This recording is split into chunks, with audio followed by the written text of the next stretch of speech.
अस्सलामुअलैकुम, आप देख रहे हैं GNN। मैं हूं सैनुल हसन और मैं हूँ इकरा रियाज। हेडलाइंस आप जान चुके हैं। बुलेटिन का आगाज करेंगे। सबसे पहले बात करेंगे कुछ मौसम को लेकर।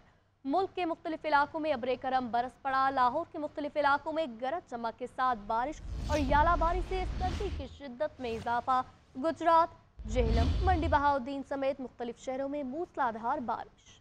कोटलिया आजाद कश्मीर में भी बादल जमकर बरसे। मुल्क के बाला इलाकों में बर्फबारी, जिससे पहाड़ों ने सफेद चादर ओढ़ ली है। इसी हवाले से मजीद तफसीलात हासिल करेंगे। नुमाइंदा GNN सुलेमान सदीक हमारे साथ मौजूद हैं। सुलेमान, मौसम कैसा है, कैसे इंजॉय किया जा रहा है? लाहौर शहर के मौसम की बात करें तो शहर में रात भर होने वाली बारिश के बाद से शहर का मौसम जो है वो खुशगवार होने के साथ सर्द हो गया है। सर्दी की शिद्दत में इजाफा हो गया है। शहर में इस वक्त भी ठंडी हवाओं का राज है। इस वक्त 13 किलोमीटर पर घंटे की रफ्तार से हवा चल रही है, जबकि नमी जो है वो 96% रिकॉर्ड की जा रही है। महकमे मौसमियात के मुताबिक आइंदा 24 घंटों के दौरान वक्फे से शहर में बारिश के इम्कानात है। साथ ही शहर के अगर मौजूदा दर्जा हरारत की बात करें तो शहर का मौजूदा दर्जा हरारत 12 डिग्री रिकॉर्ड किया जा रहा है, जो ज़्यादा से ज़्यादा 14 और कम से कम 12 रिकॉर्ड किया जाएगा। शहर का इस वक्त अगर मतले की बात करें तो शहर में धुंध और फ़ज़ाई आलूदगी की छुट्टी हो गई है। शहर में आसमान पर अभी भी हल्के बादल देखने को नज़र आ रहे हैं और महकमा मौसमियात का ये कहना है कि 4 फरवरी तक शहर में वक्फे से बारिश की इम्कानात ज़ाहिर किए जा रहे हैं। जी, और अब आपको बताएंगे कि इलेक्शन से पहले आवाम के लिए महंगाई का तोहफा। निगरान हुकूमत ने जाते जाते आवाम पर पेट्रोल बम गिरा दिया। आम इंतखाबात से एक हफ्ता पहले पेट्रोल 13 रुपये 55 पैसे महंगा कर दिया गया। पेट्रोल की नई कीमत 272 रुपये 89 पैसे पर आ गई है, जबकि हाई स्पीड डीजल की कीमत में 2 रुपये 75 पैसे का इजाफा किया गया। हाई स्पीड डीजल की नई कीमत 278 रुपये 96 पैसे हो गई है। पेट्रोलियम मसनूआत की नई कीमतें 1 से 16 फरवरी तक नाफिजुल अमल रहेंगी। इलेक्शन से पहले अवाम के लिए महंगाई का तोहफा। निगरान हुकूमत ने जाते जाते अवाम पर पेट्रोल बम गिरा दिया। आम इंतखाबात से एक हफ्ता पहले पेट्रोल 13 रुपये 55 पैसे महंगा कर दिया गया। पेट्रोल की नई कीमत 272 रुपये 89 पैसे हो गई। हाई स्पीड डीजल की कीमत में 2 रुपये 75 पैसे इजाफा किया गया। हाई स्पीड डीजल की नई कीमत 278 रुपये 96 पैसे हो गई। वजारत खजाना के नोटिफिकेशन के मुताबिक लाइट डीजल ऑयल की कीमत में 2 रुपये 3 पैसे फी लीटर महंगा किया गया। मट्टी के तेल की कीमत में 24 पैसे फी लीटर कमी कर दी गई। पेट्रोलियम मसनूआत की नई कीमतें 1 से 16 फरवरी तक नाफिजुल अमल रहेंगी। अवाम ने पेट्रोलियम मसनूआत की कीमतों में इजाफे को मुस्तरद कर दिया है। क्या करें, गरीब आदमी पिसता जा रहा है और अमीर आदमी जो सा ऊपर जा रहा है। गरीब आदमी जो सा नहीं अफोर्ड कर सकता। जैसे जैसे इलेक्शन आ रहे हैं इनको चाहिए कि रेट कम होना चाहिए, ये बढ़ा रहे हैं रेट बढ़ा। मेरा ख्याल है ये हुकूमत जो है ना, इनसे संभाल ही नहीं जा रही। ऑलरेडी बहुत मुश्किल से गुजारा हो रहा है और ज़्यादा मुश्किल में हालात हो जाएंगे, तो मेहरबानी करके अपने इस फैसले को वापस लें। एक गरीब इंसान जो दिहाड़ीदार मजदूर है, उसके लिए आम अपनी डेली जो नीड्स हैं वही फुलफिल करने के लिए पैसा नहीं है, और ऊपर से ये एक नया बम गिर रहा है, जिसकी वजह से एक आम इंसान की जिंदगी बहुत दोबर है, मुश्किल है बहुत। इससे पहले ओगरा ने LPG की कीमत में भी 1 रुपये 16 पैसे फी किलोग्राम इजाफा किया। LPG की फी किलो कीमत 257 रुपये 59 पैसे हो गई। घरेलू सिलेंडर 13 रुपये 76 पैसे महंगा हो गया। पाक फौज आईनी मैंडेट और इलेक्शन कमीशन की हिदायत के मुताबिक फराइज सर अंजाम देगी। किसी को भी सियासी सरगर्मी के नाम पर तशद्दुद करने की इजाज़त नहीं। आज़ादाना और मुनसिफाना इंतखाबात के जमहूरी अमल को सबोताज करने की इजाज़त नहीं दी जाएगी। Army chief general Syed Asim Munir की ज़ेर सदारत core commander conference. Army chief ने कहा, पाकिस्तान की खुद मुख्तारी और इलाकाई सलामतियत मुक़द्दस और नाकाबिल तस्खीर है। पाकिस्तान तमाम रियासतों के साथ पुरअमन बकाए बाहमी पर यकीन रखता है। मुल्क की खुद मुख्तारी, कौमी इज्जत और पाकिस्तानी अवाम की उमंगों पर कभी कोई समझौता नहीं किया जाएगा। Army chief general Syed Asim Munir की सदारत में 262वीं कोर कमांडर्स कॉन्फ्रेंस। शुरका ने मुसल्लह अफवाज के अफसरान, जवानों, कानून नाफिज करने वाले अदारों और शहरियों समेत शोहदा की अजीम कुर्बानियों को जबरदस्त खराज तहसीन पेश किया। फोरम का मुल्क दुश्मन कुव्वतों के इशारे पर काम करने वाले दहशतगर्दों, उनके सहूलतकारों और उनकी हौसला अफजाई करने वाले अनासिर के खिलाफ मुकम्मल ताकत से निमटने का अज़्म। आर्मी चीफ ने कहा कि पाकिस्तान तमाम रियासतों के साथ पुरअमन बकाए बाहमी पर यकीन रखता है, ताहम मुल्क की खुद मुख्तारी, कौमी इज्जत और पाकिस्तान पाकिस्तानी अवाम की उमंगों पर कभी कोई समझौता नहीं किया जाएगा। कॉन्फ्रेंस के शुरका को भारत की जानिब से मावराए इलाकाई और मावराए अदालत कत्ल, रियासती सरपरस्ती में जारी दहशतगर्दी और भारत की पाकिस्तानी शहरियों को निशाना बनाने की घिनौनी मुहिम के बारे में ब्रीफिंग दी गई। कमांडर्स का भारत का असल चेहरा बेनकाब करने पर जोर। फोरम के मुताबिक पाक फौज अपने आईनी मैंडेट और इलेक्शन कमीशन की हिदायत के मुताबिक फराइज सरअंजाम देगी और किसी को भी सियासी सरगर्मी के नाम पर तशद्दुद करने की और आजादाना और मुनसिफाना इंतखाबात के जमहूरी अमल को सबूताज करने की इजाजत नहीं दी जाएगी। फोरम ने स्मगलिंग, जखीरा अंदोजी, मनी लॉन्ड्रिंग, बिजली चोरी और गैर कानूनी तारिकीन वतन समेत गैर कानूनी सरगर्मियों और मुजरिमाना माफियाज के खिलाफ उठाए गए इक़दामात को सराहा। फोरम का फलस्तीन की आज़ादी और कश्मीरियों के हक़ खुद इरादियत की हिमायत जारी रखने का इरादा।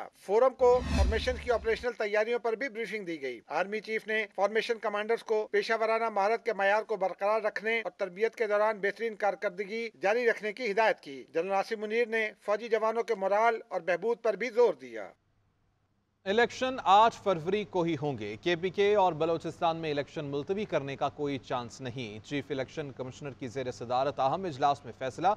बैलेट पेपर्स की छपाई के मामले पर तबादला ख्याल किया गया। इलेक्शन कमीशन का ये कहना है कि खसूसी फीचर्स वाला कागज़ ख़त्म हो चुका है और दोबारा से प्रिंटिंग के अहकामात आए तो कागज़ मौजूद नहीं होंगे।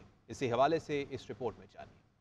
इलेक्शन 8 फरवरी को ही होंगे। केपीके और बलोचिस्तान में इलेक्शन मुलतवी करने का कोई चांस नहीं। चीफ इलेक्शन कमिश्नर की जेर सदारत अहम इजलास। बैलेट पेपर्स की छपाई के मामले पर तबादला ख्याल। इजलास में फैसला हुआ कि जो अभी तक सुप्रीम कोर्ट से फैसले हुए हैं उसको छापा जाएगा। इलेक्शन कमीशन जराए ने बताया कि इसके बाद दोबारा प्रिंटिंग के अहकामात आए तो कागज मौजूद नहीं होगा, वो नहीं छप सकेंगे। खुसूसी फीचर वाला कागज खत्म हो गया है। प्रिंटिंग कॉर्पोरेशन की कैपेसिटी कम है। चीफ इलेक्शन कमिश्नर ने कहा कि इलेक्शन कमीशन ने तमाम सियासी जमातों को लेवल प्लेइंग फील्ड फराहम किया। हमने तफसीली रिपोर्ट सुप्रीम कोर्ट में जमा करवाई। इसके बावजूद कमीशन ने चीफ सेक्रेटरीज और आईजीज को सख्त हिदायत जारी की। उन्होंने मजीद कहा कि आम इंतखाबात के नताइज कानून के मुताबिक रात 1 बजे तक देंगे। RTS के बजाय EMS के इस्तेमाल का मकसद शफाफ इंतखाबात कराना है। अमरीका की पाकिस्तान में तहरीक इंसाफ की रैली पर हमले की मजम्मत। तर्जुमान अमरीकी महकमा खारजा मैथ्यू मिलर ने कहा, इलेक्शन के दौरान हर किस्म के तशद्दुद और हमलों की मजम्मत करते हैं। पाकिस्तान में पुरअमन इंतखाबात देखना चाहते हैं। पाकिस्तानी अवाम को अपने लीडर मुंतखब करने का पूरा हक हासिल है। पाकिस्तान की जानिब से दहशतगर्दी से निपटने की कोशिशों की हिमायत करते हैं। पाकिस्तानी हुक्काम के साथ हमेशा दहशतगर्दी से निपटने के लिए काम करने के लिए तैयार रहे हैं। आज़ाद फ़लस्तीनी रियासत के क़याम के लिए काम जारी है। ये फ़लस्तीन, इसराइल और खित्ते में अमन व इस्तेहकाम का वाहिद हल है। कुछ बात करेंगे अदालती मामलात को लेकर तो बानी चेयरमैन PTI और बुशरा बीबी को तोशाखाना केस में 14 साल कैद बामुशक्कत की सज़ा सुनाई गई है। नैब कानून के मुताबिक 10 साल के लिए किसी भी अवामी ओहदे के लिए नाअहल करार, दोनों पर 1 अरब 57 करोड़ 10 लाख रुपए जुर्माना भी आयद किया गया है। बुशरा बीबी को सिक्योरिटी खदशात पर अडयाला जेल से बनीगाला मुंतकिल कर दिया गया। बनीगाला को सब जेल डिक्लेयर किया गया है।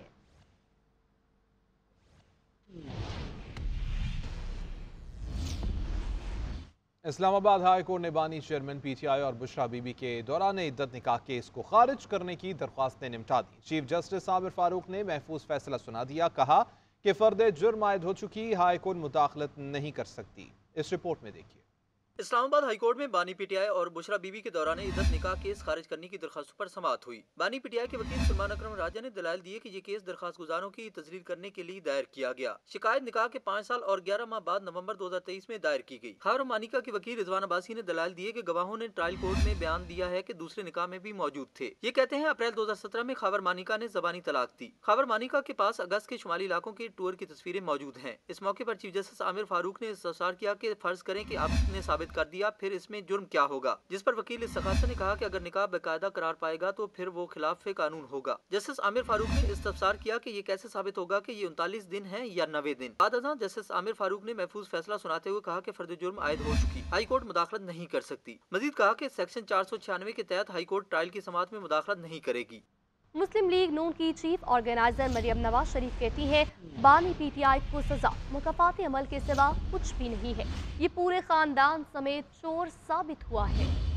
कहा कि पहले बानी पीटीआई को कौमी राज बेचने पर सजा हुई, आज बानी पीटीआई की बीवी को भी सजा मिल गई। जफरवाल में जलसे से खिताब करते हुए कहा कि मैं बुशरा बीबी की सजा पर खुश नहीं, क्या इसे चोरी पर इसलिए छोड़ दिया जाए कि वो साबिक वज़ीर आज़म की बीवी है।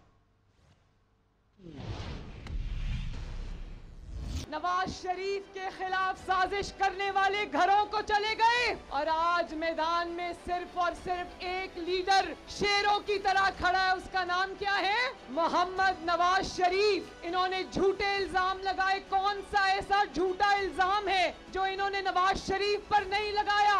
आज एक एक इल्जाम जो इन पर लगा और इन्होंने कभी लोगों पर लगाया, इन पर सच साबित हुआ। ये लोगों को चोर चोर कहते रहे। वो कहते थे ना, विचों विचों खाई जाओ तो रौला पाई जाओ। जो आज टीवी पर बैठकर कह रहे हैं ये नहीं होना चाहिए था, क्यों नहीं होना चाहिए था? और अल्लाह करे कि जो हमें बर्दाश्त करना पड़ा वो कभी इनको ना सहना पड़े। नवाज शरीफ ने अपना मुकदमा साकिब निसार पे नहीं छोड़ा।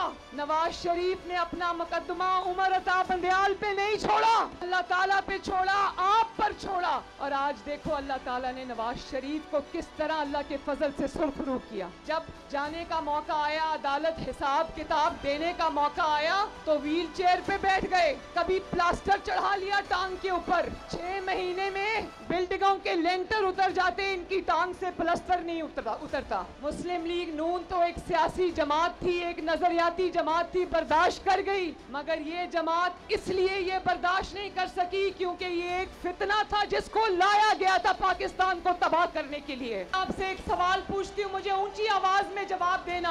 आपको अपने हाथ में पेट्रोल बॉम्ब्स चाहिए या लैपटॉप्स चाहिए? तो मैं नौजवानों से ये वादा करके जा रही हूँ कि शेर पर इतनी मोहरें लगाना कि किसी घर में कोई नौजवान बेरोजगार ना रहे। तो दूसरी जानिब चेयरमैन पीपल्स पार्टी बिलावल भुट्टो जरदारी कहते हैं खान साहिब की सजा पर जश्न नहीं मना सकते।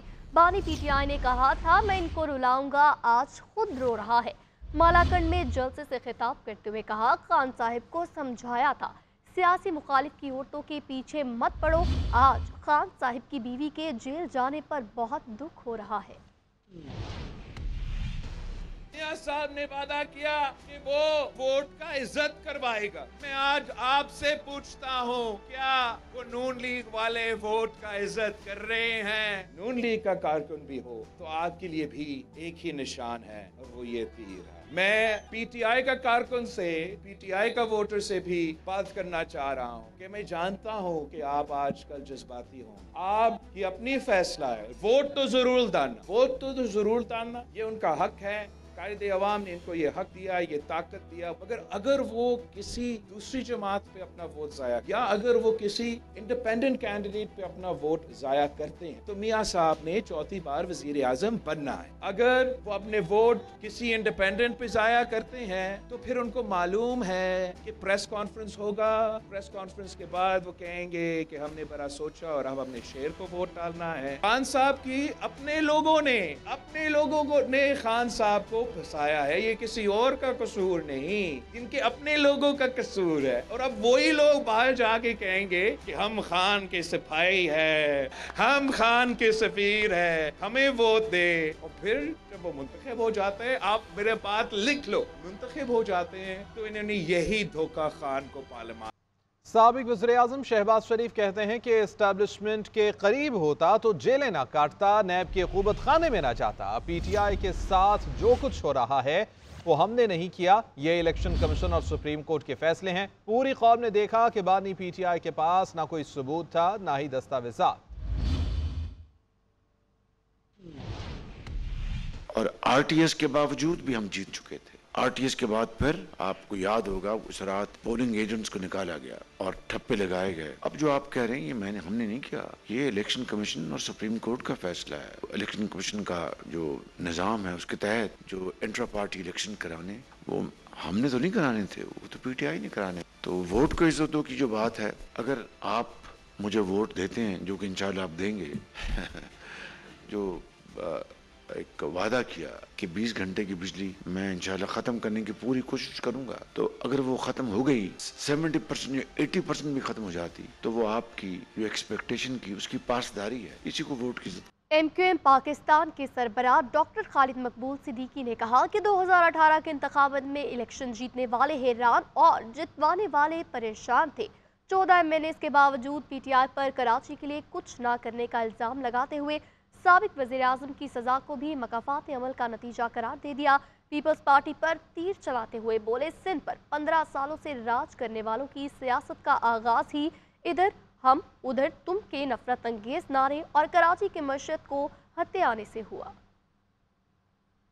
पाकिस्तान पीपुल्स पार्टी जिसकी सियासत का आगाज इधर हम उधर तुम के नफरत अंगेज नारे से शुरू हुआ, जिसकी सियासत का आगाज इस धमकी से शुरू हुआ जो ढाका कौमी असेंबली के इजलास में जाएगा, मगरिबी पाकिस्तान से उसकी टांगे तोड़ देगा। पाकिस्तान पीपुल्स पार्टी को 50 साल में सिंध के शहरी इलाकों से कोई मैंडेट नहीं मिला है। इन 15 सालों में सिंध के शहरी इलाकों के 0 मैंडेट पर 100% इख्तियार और इख्तिदार पाकिस्तान पीपुल्स पार्टी का है। और ये कमबख्त पूछते हैं कि कराची की हालत ऐसी कैसी? रिकॉर्ड 12 करोड़ 80 लाख वोटर्स का इंदराज किया गया। 2013 के इंतखाबात के बाद 4 करोड़ 23 लाख वोटर्स का इजाफा हो चुका। 2018 के बाद ख्वातीन वोटर्स की रजिस्ट्रेशन मर्दों से बढ़ चुकी है। नए रजिस्टर्ड 2 करोड़ 25 लाख वोटर्स में से 1 करोड़ 25 लाख वोटर्स ख्वातीन और 1 करोड़ मर्द हैं। फाफिन ने इंतखाबी फहरिस्तों पर रिपोर्ट जारी कर दी। मुल्क की आधी से ज्यादा आबादी वोटर बन गई। खवातीन की रजिस्ट्रेशन मर्दों से बढ़ गई। Free and fair election network का कहना है कि रिकॉर्ड 12 करोड़ 80 लाख वोटर्स का इंदराज किया गया है। 2013 के इंतखाबात के बाद 4 करोड़ 23 लाख वोटर्स का इजाफा हुआ है। वोटर्स की तादाद इस वक्त मुल्क की आबादी का 53.2% है, जबकि 2018 में रजिस्टर्ड वोटर्स का तनासुब 49.6% था। फाफिन का कहना है कि 2018 के बाद खवातीन वोटर्स की रजिस्ट्रेशन मर्दों से बढ़ गई है। नए रजिस्टर्ड 2 करोड़ 25 लाख वोटर्स में से 1 करोड़ 25 लाख वोटर्स खवातीन और 1 करोड़ मर्द हैं। जिन इजला में सनफी फर्क 2018 में 10% से जायद था, वो कम होकर 24 रह गए हैं। 2018 में वोटर्स का सनफी फर्क 11.8% था, जो कम होकर 7.7% हो गया। रिपोर्ट के मुताबिक पंजाब में 57%, खैबर पख्तूनख्वा में 53%, सिंध और इस्लामाबाद में वोटर्स आबादी का तकरीबन 50% और बलोचिस्तान में आबादी का सिर्फ 36% रजिस्टर्ड वोटर्स हैं। आगे बढ़ते हुए आपको बताएं कि आम इंतखाबात के हवाले से कश्मीर में भी सियासी गहमा गहमी उरूज पर है। हल्का 191 PS4 में वोटर्स की तादाद 2 लाख है। अवाम जीत कर आने वाले नुमाइंदों से क्या क्या उम्मीदें लगाए हुए हैं, इसी पर मजीद जानेंगे। मुर्तज़ा मज़ारी हमारे साथ मौजूद हैं। जी मुर्तज़ा। शुक्रिया। कश्मीर में इलेक्शन की तैयारियां इस वक्त अरूज पर पहुंच गई हैं। पाकिस्तान पीपल्स पार्टी क़यादत की जानिब से जो है NA 191 पर जो है वो सरदार अली जान खान मज़ारी को टिकट जारी कर दिए गए। अगर बात की जाए PS4 पर, तो PS4 पर जो हाजी अब्दुर्रऊफ खोसो को जो है वो टिकट जारी कर दिए गए। उसके मद्दे मुकाबले PS4 की अगर बात की जाए तो PS4 पर जो है नज़ीर अहमद सुमरो जो तहरीक लब्बैक से जो उनका कांटेदार मुकाबला देखने को मुतवक्के है। अगर बात की जाए NA 191 पर जो है मीर शाहज़ीन खान जो बिजारानी हैं, उनके जो मद्दे मुकाबिल कांटेदार देखने को मिलेगा। मज़ीद में आपको ये भी बता दूँ, कश्मीर ज़िले भर में कुल वोटर की तादाद वो 5 लाख से ज़ायद जो है बताई जा रही है। अगर मैं आपको मज़ीद ये भी बता दूँ, ज़िले भर की जो पोलिंग स्टेशन है 145 बताई जा रही है। ये तो 8 फरवरी को ही पता चलेगा किसके सर पर जो है सहरा सजेगा। वोटर जो है अपने हक़ राय दही इस्तेमाल करके अपने उम्मीदवार को जिताएंगे। जी खुशदार में इलेक्शन की गहमा गहमी अरूज पर गुज़िश्ता हुकूमत की कारकर्दगी से शहरी मुतमईन नहीं नजर आते। शहर में अमन व अमान समेत सेहत, तालीम, सेवरेज सिस्टम, पानी जैसे आम मसाइल दरपेश हैं। मजीद इस पर बात करेंगे अल्ताफ हुसैन से। मुल्क में आम इंतखाब तैयारी बड़े जोश व जज्बे से जारी है, जिसकी निस्बत खुशदार में इलेक्शन गेमा गेमी उरूज पर है। कहीं कॉर्नर मीटिंग और कहीं शमूलियत प्रोग्राम सिलसिले जारी है। अगर मैं यहाँ खुशदार के हलकों की बात करूँ तो NA के 1 हलके और PB की 3 हलके हैं, जो कि PB 19, PB 18 और PB 20 के नाम से जाने जाते हैं। जबकि अगर यहाँ मैं 5 साल की हुकूमत की बात करूँ तो 5 साल की हुकूमत की कारकर्दगी बिल्कुल सिफर है। अगर ऐसे इसकी बात बहुत से जो PSDB में शामिल हो चुके हैं, मगर इन पर ज़मीन पर बरअक्स इसकी दिखाई दे रही है। जबकि हमारे आवाम से बात हुई, आवाम का कहना था कि जो हमने पहले वोट साबिका हुकूमत को दी थी, उन्होंने हमारी उम्मीदों पर पानी फेरी, जो कि हम आने वाले इलेक्शनों में अपनी उम्मीदवारों को सोच समझ के वोट देंगे ताकि वो हमारी बुनियादी सहूलतों पर काम कर सके। जी। दरिया जहलम के किनारे 18वीं सदी में तामीर होने वाला भाई करम सिंह गुरुद्वारा महकमा औकाफ की अदम तवज्जुही के बायस टूट फूट का शिकार है। इसी हवाले से मजीद बताएंगे आबिद चौधरी। जी बिल्कुल, दरिया जेहलम के संगम पर वाक़या तारीखी गुरुद्वारा भाई करम सिंह 18वीं सदी में तामीर किया गया। ये इंतहाई तारीखी अहमियत की इमारत है जो आज भी अपनी असली हालत में कायम है। क़याम पाकिस्तान के बाद इस इमारत को महकमा औकाफ के सुपुर्द किया गया तो इस पर किसी किस्म की कोई तवज्जो नहीं दी गई, जिसकी वजह से ये इमारत खस्ता हाली का शिकार होती गई। अब ताज़ा तरीन सूरत हाल ये है कि इसकी छतें, खिड़कियाँ, दरवाजे टूट फूट का शिकार हो चुके हैं। कीमती अशिया जिनमें दरवाजे, खिड़कियाँ गायब हो चुके हैं। ये तारीखी इमारत किसी वक्त भी ज़मीं बोस हो सकती है। शहरियों ने अरबाब इख्तियार से मुतालबा किया है कि इस तारीखी असासे को महफूज बनाने के लिए इस पर तवज्जो दी जाए और ताज़ीन व आराइश करवाई जाए। जी।